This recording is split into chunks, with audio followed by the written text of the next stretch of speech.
আসসালামু আলাইকুম দর্শক। সো আজকে যে নিউজটা সেটা হচ্ছে যে এই যে কাশ্মীরে যে হামলাটা হয়েছিল, সো এই বিষয়টা নিয়ে আমি তোমাদেরকে অনেক আগে একটা ভিডিও দিয়েছিলাম যে কাশ্মীরে যেটা হয়েছে সেটা পুরোটাই হচ্ছে একটা চক্রান্ত। চক্রান্ত বলতে এটা একটা চাইল কিটা কি সেটা সেটা হচ্ছে মোদির একটা চাইল ক্ষমতা ধরে রাখার জন্য।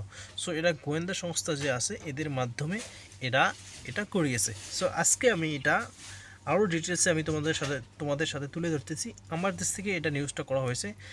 সো পাকিস্তান বলতেছে যে আমরা মানে পাকিস্তানের যে গণমাধ্যম আছে, গণমাধ্যম দ্য এক্সপ্রেস ট্রিবিউন মানে একটা গণমাধ্যম আছে, সেখানে এরা মানে একটা গোপন একটা তথ্য পেয়েছে যে টেলিগ্রামে এরা আলোচনা করছে করে মানে এটা এমনভাবে করেছে যে এটা করার পরে যারা হিন্দু আছে তাদের উপর যেন চাপাই দেওয়া হয়, সেটাই করছে। সো এখানে আরও বলা হয়েছে যে প্রতিবেদনে বলা হয়েছে সূত্রগুলো জানায় এই নথিটি ভারতের সরকারের পহেলগাম হামলার জড়িত থাকার স্পষ্ট প্রমাণ বহন করে। নথিতে বলা হয়েছে হামলার ৩৬ ঘন্টা পর গণমাধ্যমে একটি পাকিস্তান বিরোধী বর্ণনা তৈরি করতে হবে। দেখেন, হামলা করার পরে আমরা পাকিস্তানের উপরে চাপাই দিতেছে। এদিকে বলছে যে টেলিগ্রামে ফাঁস হওয়া গোপন নথির বরাতে প্রকাশিত প্রতিবেদনগুলোতে বলা হয়েছে পেহেলগামের ওই ঘটনাটিকে অমুসলিম জনগোষ্ঠীকে লক্ষ্য করে চালানো হামলা।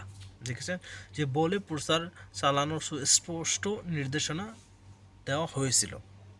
মানে এরা চালিয়েছে, মানে হামলা করেছে, করার পর কি বলছে অমুসলিম যারা আছে মানে হিন্দুদের উপরে মানে ওরা নিজেই যে হিন্দুদের উপর চাপাই দিবেন, ঠিক আছে, এইভাবে ওরা চালিয়েছে।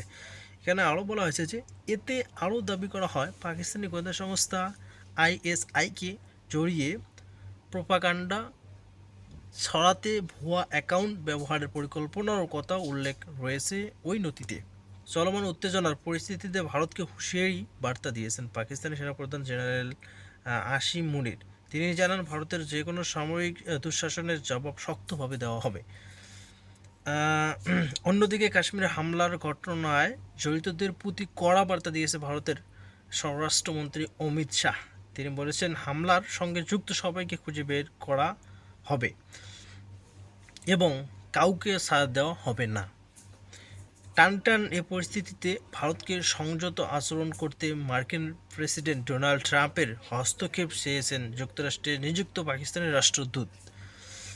এর আগে পাকিস্তানের প্রধানমন্ত্রী শেহবাজ শরীফ ও ভারতের পররাষ্ট্রমন্ত্রী এস জয়শঙ্করকে ফোন করে সংকট নিরসনের আহ্বান জানান যুক্তরাষ্ট্রের পররাষ্ট্রমন্ত্রী মার্কো রুবিও। দেখেছেন বিষয়টা, যখন আমি এটা দেখছি তখনই আমার সন্দেহ হয়েছিল যে এখানে নিশ্চয়ই মোদির কোনো হাত আছে, চক্রান্ত আছে। ওরাই হামলা করার পরে আবার ওদের যে ধর্ম আছে ওই লোকদের উপরে চালিয়ে দেওয়া হয়েছে, হিন্দুদের উপরে চালিয়ে দেওয়া হয়েছে বিষয়টা। সো দর্শক সবাই ভালো থাকবেন। আসসালামু আলাইকুম।